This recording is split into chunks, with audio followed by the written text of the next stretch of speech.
എൻ്റെ അറിവിൻപടി 7 பெரிய யுத்தங்கள் போராட்டங்கள் சபைக்கு வந்ததுண்டு. பாஸ்டர் போல் காலத்திலும் சில பிரச்சனைகள் வந்ததுண்டு. அவருடைய மரணத்துக்கு பிறகும் பிரச்சனைகள் வந்ததுண்டு. பாஸ்டர் போல் 1945ஆம் ஆண்டில் ஸ்ரீலங்காவில் இறந்து விட்டார். 45 23 அவர் இந்த ஊழியம் துவங்கினார். கேட்டீங்களா? அதுக்கு பிறகு எத்தனையோ போராட்டங்கள். 62 பெரிய ஒரு போராட்டம் பழைய விசுவாசிகள் ஊழியர்களுக்கு தெரியும். நம்முடைய ஒரு பெரிய தலைமை பாஸ்டர் நம்மை விட்டு விலகினார். அது ஒரு பெரிய போராட்டம். தேவனுக்கு மகிமை. எத்தனையோ நல்ல நல்ல பெரிய பெரிய பாஸ்டர்ஸ் நம்மை விட்டு விலகினது. 58 பிரான்சில் ஒரு பாஸ்டர் விலகினார். கேட்டீங்களா? அப்போதெல்லாம் சபைக்கு பெரிய ஒரு புயல் காற்றடித்தது போல பிரச்சனைகள் வந்தது. ஆனாலும் அப்போதிருந்த பரிசுத்தவான்கள் விசுவாசிகள் ஊழியர்கள் ஒரு மனதாக ஒற்றக்கட்டாக நின்று சபைக்காக இதே போல ஜெபித்தார்கள். ஆண்டவரே, எங்களுடைய சபையை காப்பாற்றும் காப்பாற்றும் காப்பாற்றும். சபையானது விழுந்து போகலாகாது. சபையானது கர்த்தருடைய வருகை நாள் மட்டும் நிலைத்திருக்க வேண்டும் என்று சொல்லி அநேக பரிசுத்தவான்கள் ஊழியர்கள் விசுவாசிகள் கண்ணீருடன் ஜெபித்தார்கள். அவருடைய ஜெபத்தினால் இன்றைக்கு தேவன் சபையை பாதுகாத்தார். இப்போது 100 வருடமாய் விட்டது. இனியும் பிரச்சனைகள் வரலாம், போராட்டங்கள் வரலாம். சிலர்கள் சபையை அழிக்கும்படியாக மிகவும் போராடுகிறார்கள். வெளியில் உள்ளவர் மட்டுமல்ல, உள்ளே இருக்கிறவர்களும் விசுவாசிகள் ஊழியர்களும் கூட எப்படியாவது சபையை அழிக்க வேண்டும், ஒன்றும் இல்லாமல் ஆக்க வேண்டும். ஆனால் சபையை அழிக்க முடியாது. தேவன் பாதுகாப்பார். அதுக்கு தான் நீங்கள் ஒரு குரூப் ஜனங்கள் கண்ணீருடன் ஜெபிக்கக்கூடியவர்கள், உபவாசம் எடுத்து ஜெபிக்கக்கூடியவர்கள் சபைக்காக தேசத்துக்காக எழும்ப வேண்டும். அதற்காக ஒரு அல்லேலூயா சொல்லுங்கள். அப்போது தேவன் உங்களை ஆசீர்வதிப்பார்.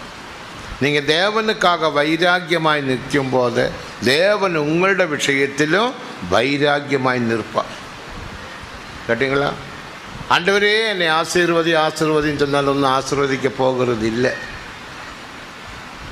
ஆசீர்வாதத்துக்கு முந்தி நீ மற்றுள்ளவர்க்காக ஒரு நன்மை செய்திருக்க வேண்டும். அதுதான் 41ஆம் சங்கீதத்தில் வாசிக்கிற சில 6 வசனத்தில் சில பகுதிகள். அதுபடினால் நம்முடைய சபைக்காக இன்னும் நீங்கள் அதிகமாக ஜெபியுங்கள்.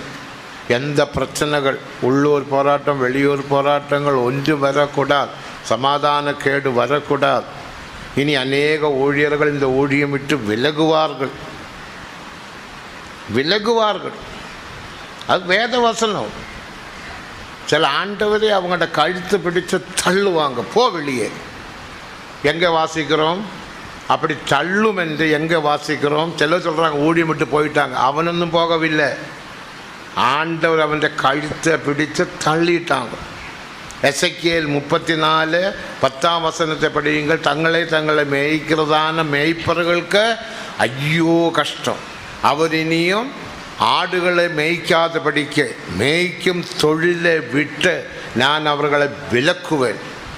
தங்களை மேய்க்கிற ஊழியர்கள் பணம் கிடைச்சால் உடனே அவனுடைய இஷ்டத்துக்கு அவனுடைய சுய விருப்பத்துக்கு ஏற்றதான இப்போ ஹோட்டலில் போய் சாப்பிடுகிறது, அந்த பொருள் வாங்குறது, இந்த பொருள் வாங்குறது, தேவையில்லாத பொருள் வாங்குறது, ஏதாவது வாங்கி சில சொந்தக்காருக்கு கொடுக்குது, அவங்களுக்கு கொடுக்குது, இவங்களுக்கு கொடுக்குது. இதெல்லாம் தேவ சித்தம் இல்லை. கட்டிங்களா? தேவனோட பணத்தை, ஒரு பைசா பணத்தை வீணாக்கக்கூடாது ஊழியர்கள். இது தேவனோட பணம்.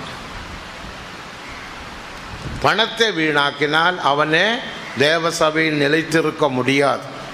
அதனால தான் ஊழியர்கள் வந்து உங்களிடத்தில் கொஞ்சம் பணம் கொடுங்க, அது கொடுங்க, அவருக்கு உதவி செய்யுங்க, இவருக்கு உதவி செய்யுங்க, கொஞ்சம் பணத்தை கொடுத்து செய்யுங்கன்னு சொன்னால் நீங்கள் செய்யக்கூடாது. நீங்கள் செய்யவே கூடாது. ஊழியர்களுக்கு அப்படிப்பட்ட பிஸ்னஸ் இல்லை. நீங்கள் செய்தால் அந்த சாபம் உங்களுக்கு வந்துவிடும். நீ கொடுத்த பணம் பின்ன திருப்பி கிடைக்காது. கேட்டிங்களா? மொபைல் கொடுக்காதீங்க எங்களோட ஊழியர்களுக்கு. அந்த மொபைல் கொஞ்சம் கொடுங்க, நான் ஃபோன் பண்ண. கொடுக்கக்கூடாது. ஊழியர்களை கெடுக்காதீங்க. ஊழியர்கள் ஒன்றும் மொபைல் பேச வேண்டிய அவசியம் இல்லை. அவங்களுக்கு விசுவாச வீட்டில் என்ன உண்டு? ஃபோன் உண்டு. இப்போ சிஸ்டர்ஸுக்கு தனி ஃபோன், பிரதர்ஸுக்கு தனி ஃபோன் உண்டு. அது போதும். இனி உண்ட ஃபோன் வாங்கி அல்லது பேசணும். நீங்கள் தயவு செய்து ஊழியர்களுக்கு ஃபோன் கொடுக்காதீங்க. அது யாராகட்டும். உங்களோட மொபைல் கொடுத்து எங்களுடைய எந்த ஊழியர்களுக்கும், அந்த பாஸ்டர் எம்டி தோமஸுக்கும் கூட கொடுக்கக்கூடாது. யாருக்கு கொடுக்கக்கூடாது சொல்லுங்க? பாஸ்டர் எம்டி தோமஸுக்கு கொடுக்கக்கூடாது. வந்து கேட்பாங்க, போ வெளியே, அப்படி சொல்லிடணும். காரணம், இவ்விதமான காரியங்களினால் ஊழியர்கள் அழிந்து போகக்கூடாது, சபையிலும் பிரச்சனைகள் வரக்கூடாது. அப்புறம் நீங்கள் சொல்லும், அப்படி இப்படி இப்படி நாங்கள் என்ன செய்ய முடியும்? நாங்கள் என்ன செய்ய முடியும்? அப்போ நாங்கள் கேஸுக்கு போவோம். கேஸுக்கு போனாலும் ஒன்றும் பிரயோஜனம் இல்லை. நீயும் ஜெயிக்காது, யாரும் ஜெயிக்காது. உனக்கு பணம் நஷ்டம்தான் வரும். ஆனபடியினால் ஊழியர்கள் யாராவதும் பணம் கேட்டு வந்தால் தயவு செய்து யாருக்கும் கொடுக்காதீங்க. பின்ன என்ன கொடுக்காதீங்க சொல்லுங்க? கோபமா? ஃபோன், மொபைல் கொடுக்காதீங்க. ராத்திரியில் நான் பேசணும், நீ உண்ட சிப் ஒன்று தர வேண்டாம், என்கிட்ட இருக்குது. அதே ஆபத்து. உடனே நீங்கள் அது வந்து சென்ட்ரல் பாஸ்டர்கிட்ட சொல்லணும். இன்றைக்கி அநேக ஊழியர்கள் தனிப்பட்ட முறையில் சிப்பு வாங்கி வச்சுருக்கிறாங்க. அவங்க வீட்டுக்கார் வாங்கி கொடுத்துருக்குறாங்க. வீட்டுக்கார் ஊழியத்துக்கு அழைத்தது மட்டுமல்ல, தந்த மகளை தந்த மகனே அழிக்கும் படிக்க இப்படிப்பட்டதான திருட்டு வேலையும் செய்கிறாங்க. திருட்டு வேலை. ஏன் நீ சிப்பு வாங்கி கொடுக்கணும்? அப்படி இல்லை, உங்கள் மகளையோ மகனையோ உங்கள் வீட்டில் வைக்க வேண்டியதானே? ஏன் ஊழியத்துக்கு அனுப்பணும்? எல்லாவற்றையும் விட்டு வரதான் சொன்னேன். அப்போ சிப்பு விடணுமா விட வேண்டாமா சொல்லுங்க? சொல்லுங்க, என்ன சொல்லாமல் இருக்கிறீங்க? சிப்பு விடணுமா விட வேண்டாமா? அப்போ எப்படி நீ வாங்கி கொடுக்கலாம்? ஒரு முறை ஒரு சகோதரி அப்படி செய்த, அது ஃபோன் செய்த, நம்முடைய முந்தி இருந்த அந்த தலைமை பாஸ்டர் இப்போ இறந்து விட்டார், கர்த்தருக்குள் போனார். பிரச்சனையாச்சு, வர சொன்னேன். தாயையும் கூப்பிட்டேன், தகப்பனையும் கூப்பிட்டேன். இந்த சிப் யாருடையது? இது யாருடையது? இது யார் வாங்கி கொடுத்தது? அவங்க ஒன்றும் சொல்லவே இல்லை. அவர் மிரட்டி கேட்டார், இது உனக்கு கிடச்சது எப்படி? அப்போ அம்மா வாங்கி கொடுத்தாங்க. நீங்கள் வாங்கி கொடுத்தீங்களா? அதுவும் அப்படி இப்படின்னு. வாங்கி கொடுத்தீங்களா இல்லையா? ஆமாம். இந்த மகளை கையில் வச்சுக்கோ, கூட்டிகிட்டு போங்க. உடனே அனுப்பியாச்சு. உடனே மகளை அனுப்பியாச்சு. அப்படிப்பட்டவங்களுக்கு வந்து இங்கே ஊழியம் இல்லை. இந்த ஊழியம் பாடுகளின் ஊழியம், தாழ்மையின் ஊழியம். பாடுபடாவிட்டால், நம்முடைய உபதேசத்தின்படி பாடுபடாவிட்டால் என்ன இல்லை? பூர்ணம் இல்லை. பாடுபடாவிட்டால் பூர்ணம் இல்லை. அப்போ நீ பாடுபடும்படிக்க ஒப்பு கொடுத்தவங்க. பின்ன எதுக்கு உனக்கு ஃபோன்? ஆனபடியினால் எல்லா விசுவாசிகளும் விளங்கி கொள்ள வேண்டும். எங்களோட ஊழியர்கள் பணம் கேட்டால் கொடுக்கக்கூடாது. ஒரு 2000 ரூபா கொடுங்க, 3000 ரூபா கொடுங்க, இந்த பாத்ரூம் ஒன்று கட்டணும், இது ஒயிட் வாஷ் பண்ணணும், ஒரு 1000 ரூபா கொடுங்க, அப்புறம் நான் நாளை தரேன். வேண்டாம். நீ ஒயிட் வாஷும் பண்ண வேண்டாம், ஒரு வாஷும் பண்ண வேண்டாம். பணம் கேட்டால், பணம் கேட்கறது நம்முடைய விசுவாச ஜீவியத்துக்கு ஏற்றதல்ல. கேட்டீங்களா? நான் தெரியாமல் செய்துட்டு ஒன்றும் சொல்லிட்டு பிரயோஜனம் இல்லை. ஆனபடியினால் ஊழியர்களை நீங்கள் பாதுகாக்க வேண்டும். மற்ற மொபைல் கொடுத்து யாரையும் கெடுக்காதீங்க. ஹோட்டலில் கொண்டு போய் சாப்பாடு வாங்கி கொடுக்காதீங்க. தேவனுக்கு மகிமை. உந்த வீட்டில் ஏதோ மத்தியானம் வந்தால் ஏதோ இருக்கிற சாப்பாடு, அதனால் நீ இறைச்சி மீனை கீனை வாங்கி கொடுக்கணும் என்று இல்லை. இருக்கிற சாப்பாடு கொடுத்து கொள்ளுங்க. விசிட்டிங் வருவாங்க, ஏதோ ஒரு சாப்பாடு.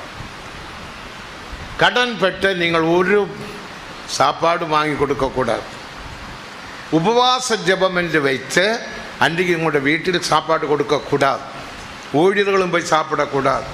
உபவாசத்தின் நாள் விசுவாச வீட்டில் நல்லா சாப்பிட்டு ஊழியர்கள் போக வேண்டும். அன்றைக்கி அந்த வீட்டில் 24 மணி நேரம் உபவாசம் வரணும் அந்த வீட்டுக்காருக்கு. கேட்டீங்களா? இவங்க பக்கத்தில் உள்ள வீட்டுக்கு போய் விசிட் பண்ணி அங்கே போய் கொஞ்சம் சாப்பிடுவாங்க. நீ இந்த வீட்டில் சிலர் உபவாச ஜபம் சொல்லி இறைச்சி மீனும் எல்லாம் வாங்கி ஒரே விருந்து தான். என்னம்மா காலையிலே இறைச்சி வாங்குறீங்க? இல்லை, இன்றைக்கி எங்களோட வீட்டில் உபவாச ஜபம். என்ன ஜபம் சொல்லுங்க? உபவாச ஜபம். அதுக்கு இறைச்சி எதுக்கு? அம்மா ஊழியக்காரருக்கு கொடுக்கணும். அப்போ உபவாசத்துக்கும் இறைச்சிக்கு என்ன சம்பந்தம்? தேவன் நாமத்தை தூஷிக்கிறது இல்லையா? வீடுகளில் உபவாச ஜபங்கள் வைக்கணும். நான் வச்சவன் தான், நான் வைப்பேன். ஆனால் சாப்பிட மாட்டேன். அன்றைக்கே காலையில் இருந்து மாலை வரைக்கும் 6 மணி வரைக்கும் நீங்கள் உபவாசம் எடுக்கணும். உங்களோட வீட்டில் தீப்பற்ற வைக்கக்கூடாது. ஊழியக்கார் பக்கத்தில் விசிட்டிங் போய் அவங்க அப்படியே வந்து 6 மணிக்கு வந்து உங்களோட ஜபத்தை முடித்து தருவாங்க. இவ்விதமான நம்முடைய சில ஒழுங்குகள் பிரமாணங்களை நாம் பாதுகாத்து ஜீவித்தால் இந்த சபையானது மகிமையான சபை. இந்த சபையின் மூலமாக ஆத்துமாக்கள் ரட்சிக்கப்பட்ட அவர்கள் பூர்ணப்பட்டு பரிபூர்ணமான இந்த வருகையில் எடுத்துக்கொள்ளப்படும். அதற்காக சபையை பாதுகாக்க வேண்டியது விசுவாசிகளுடைய கடமை. ஊழியர்களை பாதுகாக்க வேண்டியதும் விசுவாசிகள் தான். அதுபடியினால் யார் யாரோடு தேவையில்லாத ஐக்கியத்தை வைத்து கடைகளில் போய் சாப்பிடுவது. இப்போ இங்கேருந்து மதுரைக்கு போகிறாங்க, போகிற வழியில் ஒரு கடையில் சாப்பிடும், இன்னும் சாப்பாடு வாங்கி கொடுக்கக்கூடாது. வேணுங்க ஒரு மினரல் வாட்டர் வாங்கி கொள்ளுங்க. இங்கேருந்து மதுரைக்கு போயிட்டு வருதுன்னு அரிச்சு ஆகாது. நான் ஒரு கடையிலும் போய் சாப்பிடுக்கிறது இல்லையே. இன்றைக்கி 50 வருஷமாச்சு நான் ஊழியம் செய்கிறேன். எனக்கு வரும்போது சில ஆகாரத்தை செய்து வண்டியில் வைப்பாங்க, அதுதான் சாப்பிடுவேன். மரத்தடியில் உட்காந்து சாப்பிடுவேன். கேட்டிங்களா? கடைகளில் போய் சாப்பிடுகிறது இல்லை, இந்நாள் வரைக்கும் போனது இல்லை. தேவனுக்கு மகிமை. அப்படி நம்முடைய பிரதிஷ்டையை பாதுகாத்த ஒரு பாடுகளிலூட போனால் தான் இந்த ஊழியத்தை பாதுகாக்க முடியும். இராவிட்டால் இயேசுவோட அரண்மனையில் பிறந்திருக்கலாமே. அவர் ஏன் தொழுவத்தில் பிறக்கணும்? எங்கேயோ பிறந்த தொழுவத்தில் படுக்க வச்சாங்க இல்லையா?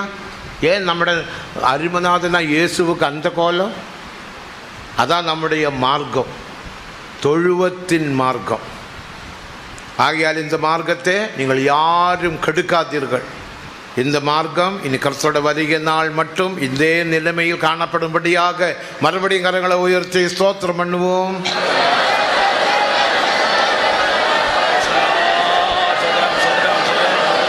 சோதரம் சோதரம் சோதரம் சோதரம் சோதரம் சோதரம் சோதரம் சோதரம் சோதரம் சோதரம் சோதரம் சோதரம். ரகசிய தொடர்புகள் யாருக்கும் இருக்கக்கூடாது. எங்களோட ஊழியர்களும் ரகசியமாக உங்களோட வீட்டுக்குள்ளே வந்தால் அது நீங்கள் சென்ட்ரல் பாஸ்டர்கிட்ட சொல்லணும். அவங்க விசிட்டிங்கின்னு வரலாம். இப்போ கொரோனா பிடிச்சி யாரும் வருகிறது இல்லை. அடிக்கடி வந்தால் அது நீங்கள் வாட்ச் பண்ண வேண்டும். அடிக்கடி ஒரு வீட்டுக்கு ஒரு ஊழியக்காரன் போகக்கூடாது, நீங்களும் கூப்பிடக்கூடாது. செய்தால் உங்களோட வீட்டுக்கு அது சாபமாக மாறிவிடும். அவனுக்கும் சாபம், உங்களுக்கும் சாபம். அதுபடியினால் சாபத்துக்காக தேவன் நம்மை அழைக்கவில்லை, ஆசீர்வாதத்துக்காக. அந்த ஆசீர்வாதத்தை பெற்று பூமியில் ஆசீர்வதிக்கப்பட்டவர்களாக நாம் எல்லோரும் காணப்பட வேண்டும். அதற்காக ஸ்தோத்திரம் பண்ணுவோம்.